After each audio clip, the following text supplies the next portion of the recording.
If you have clicked on this video, one thing is clear: you are not average. But the bitter truth is, your habits might be completely average. A true epidemic is spreading across the world today. I am not talking about a virus, I am talking about a mental condition called mediocrity, the disease of staying average. Socrates once stated that there is no greater shame for a person than to grow old without ever seeing the physical and mental strength for which their body was made. Just reflect, are you merely passing through life? Today, we will expose the lie you have been told. We will delve into the worlds of David Goggins, Friedrich Nietzsche, and neuroscience. Hello, friends, and welcome to Digital Stories and Motivational. The story begins in David Goggins' office. A 25-year-old man visits Goggins, seeking guidance. He confided, "David, I tried hard, but I cannot lose weight. I don't know what to do with my future. Sometimes I think about joining the army, sometimes opening a gym, and sometimes starting a business." Goggins observed him closely, with an X-ray vision that could read the depth of a person's soul. Goggins recalls, "I simply asked him a few personal questions, and in 5 minutes, I understood everything." His problem was not his weight or his career, his problem was that he had given up on life. Whenever things got difficult, he changed paths. Whenever there was pain, he retreated. He lacked the confidence to face any challenge. This is what we call mediocrity, the mentality of just getting by. Does this story sound familiar? We all want to live in a world where no one challenges us. Students are often told, just study enough to pass the exam, just find a job where you can relax. We have made comfort our God. But there is a psychological fact called the frog brain bias. Your brain, especially your ancient limbic system, is not designed to make you great. It is designed to keep you alive and safe. When you take risks, your brain screams, "Stop, danger." When you want to wake up at 4 a.m., your brain whispers, "Sleep, it's cold outside." You are not lazy, you are just a slave to your biology, and mediocrity is the name of this slavery. And the truth is, you want to appear the best among average people, so you surround yourself with weaker people to protect your ego. But Friedrich Nietzsche famously said, "Become who you are." What you truly are is found not in the velvet comfort of ease, but in the fire of struggle. This isn't just theory. Dr. Andrew Huberman, a neuroscientist at Stanford University, recently made a discovery. There is a part of our brain called the anterior mid-cingulate cortex. Research found this area is smaller in overweight and lazy people and larger in athletes and warriors. The interesting thing is that this area only grows when you do things you do not want to do. When you reluctantly go to the gym or take a cold shower, this part physically enlarges. This is the muscle of your willpower. So, if you are not struggling, your brain is literally shrinking. Who are the 1% who change the world? Do they have some magic power? No, the only difference is pain tolerance, the ability to endure pain. Very few people look in the mirror and say, "I don't care if it's possible or not, I care whether I can put my life on the line for it." They fight for self-discovery, not for the outcome. Goggins says if you had to keep up with these top 1% people who constantly climb one mountain after another, you wouldn't be able to bear their company. Why? Because in their presence, your fear, your emptiness, and your excuses would be exposed. Your ego would burn in their fire. Notice why you aren't happy inside? Because a massive gap has formed between your current self and your potential self. You know you can do better, but you are not doing it. To fill this emptiness, what do? You scroll reels, eat junk food, or use substances. These are all ways to numb the pain that your own soul is giving you. Now, let me take you to the world David Goggins talks about, the world on the other side of fear. That night on the San Diego border, David Goggins made an insane decision.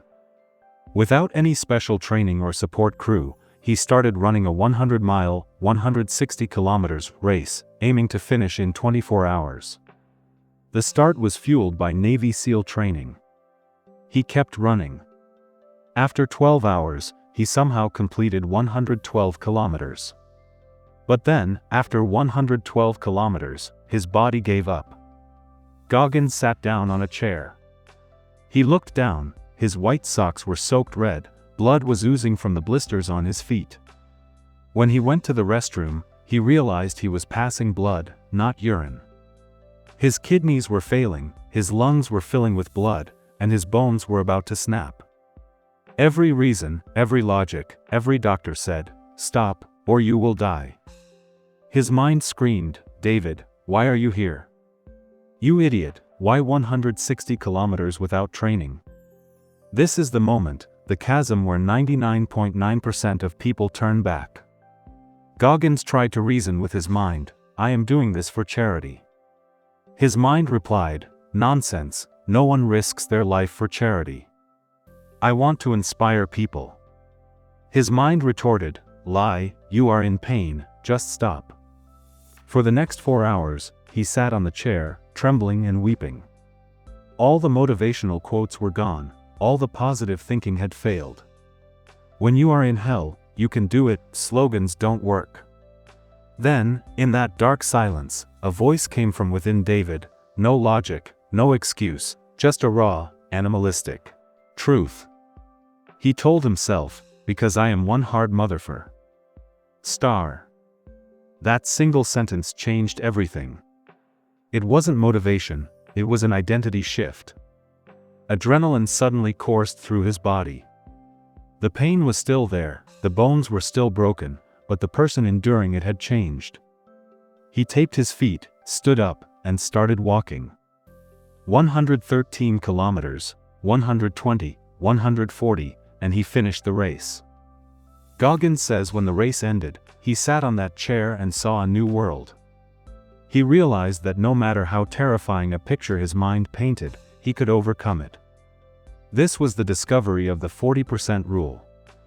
When your mind tells you that you are completely exhausted, you have only utilized 40% of your capacity, the remaining 60% is still in the reserve tank.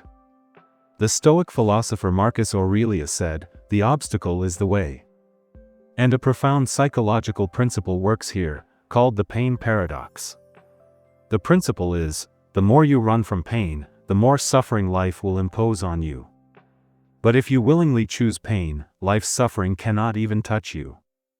In previous videos, we have explained that your brain cannot distinguish between reality and imagination. When you call yourself helpless, your mirror neurons accept that helplessness as truth. You are hypnotizing your own mind to fail. Here's a trick: enemy visualization. Imagine someone in your mind who hates you, who wants you to fail. Will you let them win? Sometimes, there is more power in stubbornness or hatred than in love. Use that stubbornness to prove them wrong with your success. The great philosopher Osho advised, "Do not choose pain, but when it arrives, embrace it. Pain purifies you." Khalil Gibran wrote, "Your pain is the breaking of the shell that encloses your understanding." Friends, mediocrity is not because you lack ability, mediocrity is because you treat pain as your enemy. When are muscles built in the gym? When you do. Those last reps, when the fibers tear. When does the mind sharpen? When you read a book that you don't understand, but you keep reading anyway. Neuroscience has a concept called the winner effect.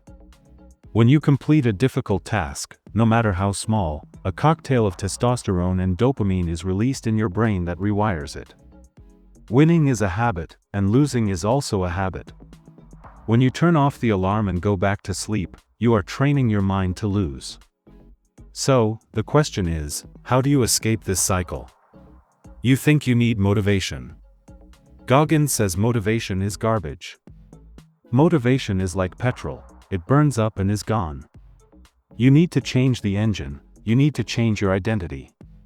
People wait for some gift or magic to arrive at their door one day to change their mindset. The harsh truth is, that will never happen. You will have to struggle. You must visualize not the dreams, but the suffering that will come along the way. B.J. Fogg, a behavioral scientist at Stanford, says change comes not from big decisions but from tiny habits. But Goggins' method is different. He says, harden your mind. Do something every day that you dislike. You don't like cold showers? Take one every day. You don't like reading? Read 10 pages every day. Why? So you can show your frog brain who the master is. Did you know that when NASA selects astronauts, they don't count their successes? They look at how they recovered from their failures. They look for grit, perseverance, not talent. Now, I want you to listen very carefully. This video is about to end, but your battle is about to begin. When David Goggins was 300 pounds, he would stand in front of the mirror every night and curse himself. He called it the accountability mirror. He didn't lie to himself that he was healthy. He said, "You are fat, you are lazy, and you are wasting your life." You have to do the same tonight. Stop saying sweet things to yourself. Stop deceiving yourself in the name of self-love. True self-love is loving yourself so much that you refuse to let yourself rot as an average person. Here are the 3 steps you must follow starting today. 1. The hell yes or no rule. If a goal doesn't scare you, if it doesn't give you goosebumps, it's too small. Stop playing it safe. 2. The 40% push. Tomorrow, when you get tired of working, when your mind says, "That's enough," remember it's only 40%. Do 5 more minutes. Read 1 more page. That 1 page will set you apart from the crowd. 3. Kill the victim. Bad things happen to me, I don't have money, my background is poor. Throw these stories in the trash. Your problems are yours, and the solution is also you. In the 1960s, scientist John Calhoun conducted a terrifying experiment, Universe 25. He created a paradise for mice, unlimited food, unlimited water, no predators, no disease, everything was perfect. You would think the mice were happy. No. Within a short time, they became lazy. They started fighting each other. Mothers abandoned their young, and eventually, they all died. Comfort killed them. Science has proven that without struggle, both the mind and society rot. And today, you are living in your own Universe 25. Your sofa, your Netflix, and your conveniences are slowly murdering your mind. You will never be happy remaining average because the human soul craves expansion. Comfort leads you toward death, struggle gives you life. Remember, one day this will all end. When you are on your final bed, 2 people will stand before you, the person you became and the person you could have become.